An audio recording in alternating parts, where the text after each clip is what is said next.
Good morning. Oh, 60 diesels. 6:30 on Easter Sunday morning. So truck's warming up in the background.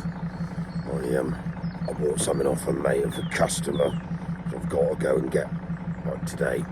So I thought I'd bring you along with me. We're off buying stuff. I think we're going to Guildford. Well, we're going to McDonald's first because the man hasn't had any breakfast. And McDonald's doesn't really count like us at breakfast. It is chemical nastiness, but I'm hungry. But I do. Right, McDonald's, Guildford, here we go.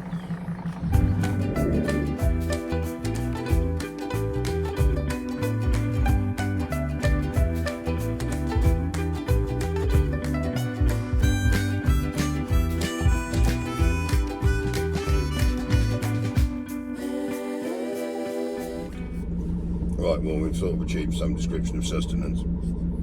So, I thought before anyone tells me off moans or gives me a lecture on recovery trucks, I'd give you some facts and do some explaining. So obviously, we're off to get a van. So, this is not a 3.5 ton Sprinter. Because if you put what I'm going to collect on a 3.5 ton Sprinter, you'll be hideously overloaded. Now, we do have 4.6 ton and 5 ton Sprinters as well. Track 4.6. About. You might be alright depending on how light your body is. So what I decided to do was take the sensible choice. This vehicle, which may look like a 3.5 ton Sprinter, isn't. This is a 616. She's quite a rare beastie. So the giveaway is in the 6. So it weighs, well, it doesn't weigh, its gross laden weight is 6 tons. So this is actually HGV. It's got air handbrake, 2.7, 160 horsepower, hence 6 tons, 616, 6 tons, 160 horse, rough guess. A Sprinter to tell. We bought it a few years ago as one of them flappy curtain side of wagons and had the body built and made it what it is now. But it has a carrying capacity. I think she weighs in, I have got the figures on my phone, at about 2.650, 2.7. So she will actually carry about 3.25 tons. So unless this turns out to be the world's heaviest van, we're fine. And obviously with the change in the world and things, because since we've changed VOSA to the DVSA and made them profitable, should we just state that again? Charging for every conceivable thing we can. Basically, you know you're going to get pulled over, you're going to get basically butt raped and charged a fortune. So, we are. You can check it if you want, that'll get you really confused when you stick the number plate in. Basically, we have a brand new ticket on it, we keep it MOT'd. It is technically recovery, so as a garage, we could even wing it on recovery exemption, but we don't bother with that anymore. We have a tested and in-date tachograph. Not that we need it, we are actually a recovery vehicle, so we are tachograph exempt. And we are carrying the tachograph exemption certificate. But to be honest, it's easier just to have everything ticked and ticked. We have operator's license. Not that, I don't think I need an operator's license for actually toddling off and going and getting my own stuff. But it's a very grey area. Anyone at the moment will point out it's a finable, difficult, no one really knows the rules grey area. So, there you go. Right, Guildford, here we come. After I've sat here for a bit and eaten my breakfast. So if I think you're going to get told off, let's not take a chance of driving and eating breakfast at the same time.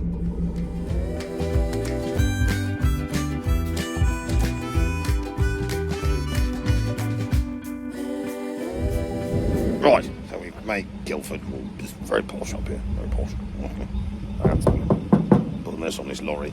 5 posh people in BMWs have already tried to run him over because they couldn't possibly wait 10 seconds for a fella to put something on a lorry and slow down.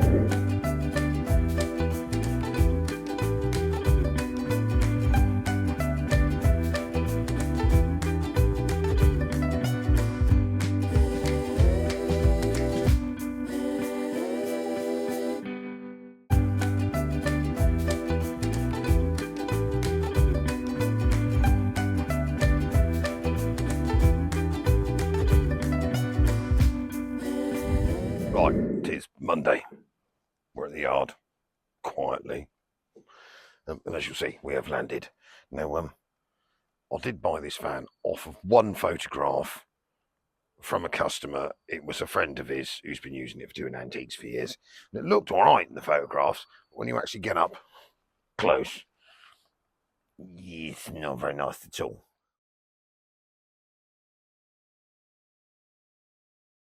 But it wasn't very pricey, and as anyone who knows Sprinter vans, it's got two really nice bits you're looking at the moment. Look at them for a pair of square and rusty back doors.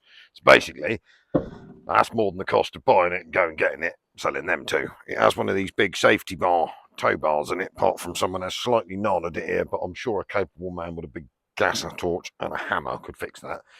And there are some other good bits. What we're going to do is we're going to quickly unload it, and then we'll have a bit of a tour round. I haven't started it yet, because apparently what happened about 4 months ago was the cab filled full of smoke, engine based, and they had pull over and the AA brought it home. So the AA have got injector seals written on a piece of paper that was inside of it, and I have had a quick peruse under the bonnet, and that looks fairly obvious. So so once we've got it off here, we'll chuck a jump start pack on it and we'll fire it up, which I think might be quite amusing. Sorry this isn't a Will It Start Sunday. That we're doing that this weekend. It hasn't quite worked out like I wanted it to, so this is a bit of a bank holiday fill-in, because we did miss Sundays. I'm sorry, it's just a man can't do everything. So you can watch this, and then we're back on track as of Wednesday, and then next weekend Will It Start, which will be the one that should have been this weekend merged into next weekend's as well.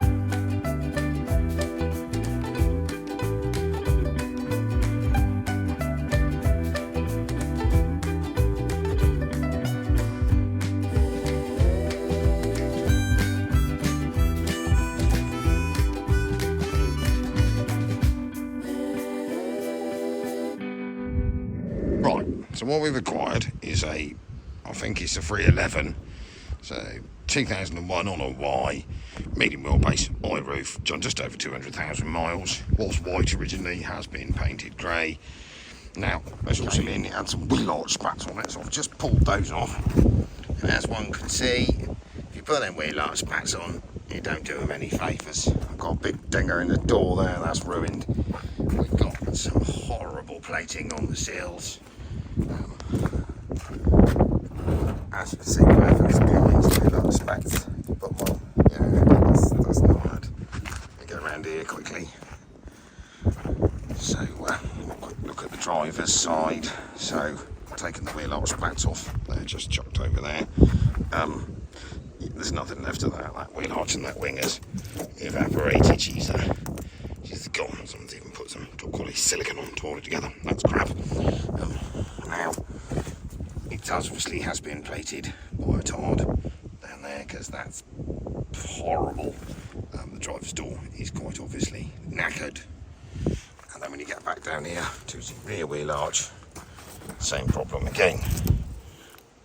Yeah, that's added. So as a repairable, I don't think she's there. But we do always need a steady stream of parts, because bits for these vehicles, so sadly some of the most valuable bits, doors, they're junk, wings, they're no good, but we are sort of saved by the fact,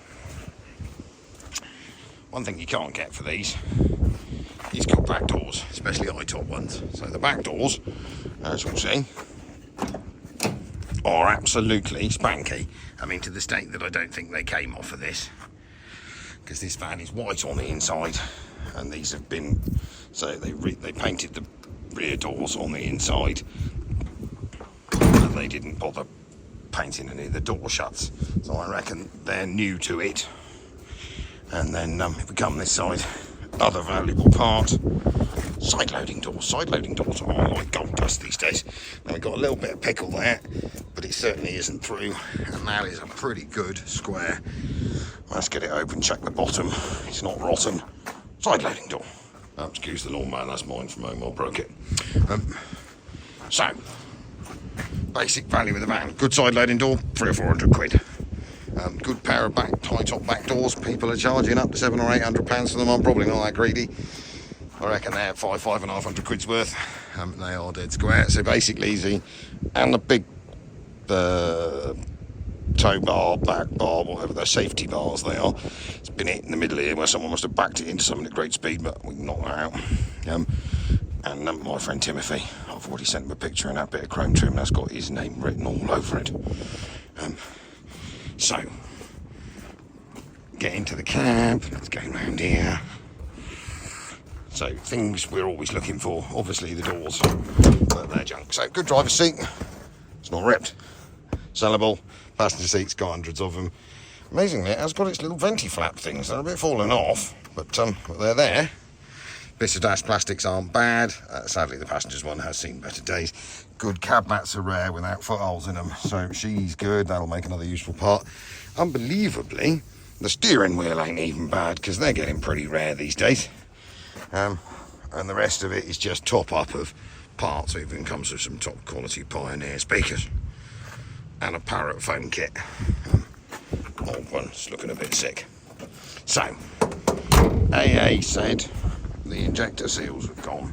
Now, also one thing we do normally always after is bonnets, but I'm not expecting much because there's a big hole there. So there we go. You know, bonnet's junk. Oh yes, right. So for once, I think that was probably technically a correct AA diagnosis. Look at the state of that. So what we're going to do now is put a battery pack on it. Set you guys up about here, and we're going to see what happens if we see if we can get this thing to start.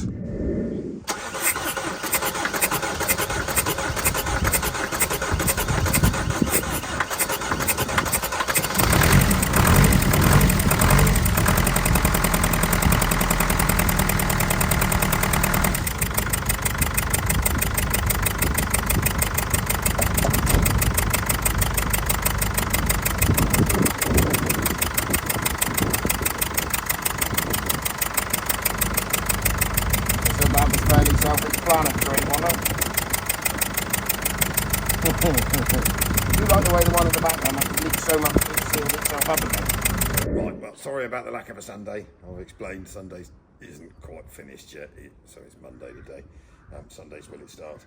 We've gone all agricultural, so what I'm going to do is combine last week's footage and the upcoming next week. So next Sunday will be it's tractors. So if you like tractors, could be quite interesting. That'll do, I think, for the day. We've got loads of stuff to do this week, but it is bank holiday Monday, and I think I'm going to go home and enjoy the rest of my afternoon off. Start afresh in the morning.